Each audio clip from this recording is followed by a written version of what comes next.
எப்போவுமே டல்லாக இருக்குது, பிரிஸ்காகவே இல்லை, பிரெயின் ஆக்டிவாகவே இல்லை, ஸ்லக்கிஷாக இருந்துகிட்ருக்குறோம், படிக்க முடியல, ஒர்க்கில் கான்சன்ட்ரேட் பண்ண முடியல, ஞாபக மறதி அதிகமாக இருக்குது, இந்த மாதிரி உங்களோட பிரெயின் சம்மந்தமான, உங்களோட அட்டென்ஷன் சம்மந்தமான, கான்சன்ட்ரேஷன் சம்மந்தமான ஸ்லக்கிஷ்னஸையோ டிஸ்கம்ஃபர்ட்ஸையோ ஃபேஸ் பண்ணிகிட்ருக்கீங்கன்னா சூப்பரான பாயிண்ட்டுங்க இது. லொக்கேஷன் பாருங்கள், தம்மோட மேல் பகுதியில் மார்க் பண்ணியிருக்கிறோம், தெரியுதுங்களா? 2 தம்லேயுமே அந்த பாயிண்ட்டை மார்க் பண்ணியிருக்கிறோம். ப்ரெஷர்ஸ் வந்து இப்போ அவங்க ப்ரெஷர் பண்ணி காட்டுவாங்க பாருங்கள், இந்த மாதிரி ப்ரெஷர்ஸ் நீங்களே உங்களை ப்ரெஷர்ஸ் கொடுத்துக்கலாம். டீப்பாக இருக்கட்டும், நகம் வச்சுருந்தீங்கன்னா ப்ரெஷர்ஸை வந்து நல்ல நகத்தில் அந்த இடம் ஃபுல்லாகவே ப்ரெஷர் கொடுங்க.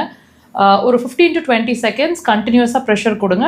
டீப்பாக இருக்கட்டும், பெயின் கொஞ்சம் உங்களுக்கு வலிக்கட்டும், ப்ரீத் இன் ப்ரீத் அவுட், அது மாதிரி தேவைப்பட்ட ஒரு 10 முறை வரைக்கும் பண்ணுங்கள்.